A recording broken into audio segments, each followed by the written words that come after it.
Friday, October 14th of 2022, Saturday, October 15th, and Sunday, October the 16th. Friday began early here in the office, morning emails,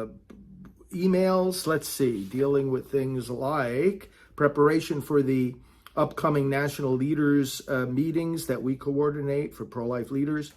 Interviews, preparation for upcoming interviews, arranging some calls with pro-life leaders, bishops being invited to some of our upcoming events and communicated with them, preparation for the National Prayer Service that we'll do in January on the day of the March for Life, the Good Shepherd Project, following up on our national clergy calls, press releases on upcoming Senate races in these midterms, preparation for the next meeting of election volunteers, invitations from international pro-life groups, and some responses to some Planned Parenthood tweets. These are some of the things that occupied my email work at my desk. I had at 8:15 a.m.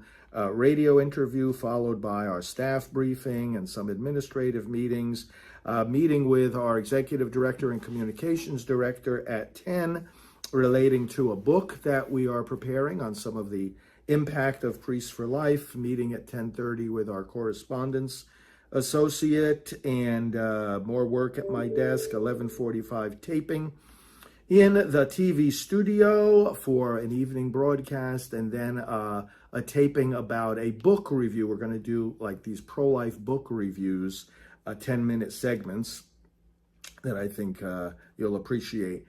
12:45, I got on the road, got some gas in the car, and drove to the Orlando airport. Now, on the way there, I had a fascinating phone conversation with a young lady who had submitted a brief to the U.S. Supreme Court. She was the first frozen embryo in America to be successfully implanted and brought to birth. Hannah. Talked with her on the phone.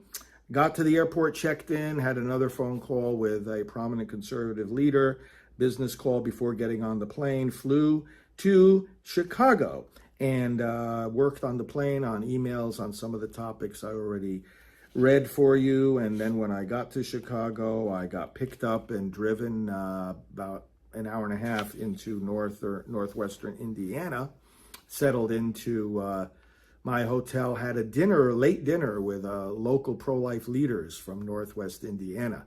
And so we had a nice dinner together, talked about pro-life strategy, of course, and got ready for the event of the next day. What did I do on Saturday, October 15th? I spoke at this pro-life conference by the Lake County Right to Life. So I attended all the workshops of the day, interacted with all the people as they arrived, and during the breaks, had a table of literature there and pro-life information from Priests for Life.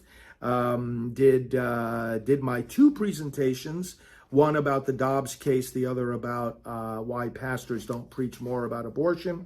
And then after the event was finished, I went right away to another event taking place in town, a memorial service for miscarried children and children who died in their first year of life. Grieving parents and families were there. Priest was there who heads up pro-life activities for the Diocese of Gary, Indiana, which is where we were located for this event. So he and I helped to conduct this beautiful service. I preached at it, and that was the evening event on Saturday, the 15th.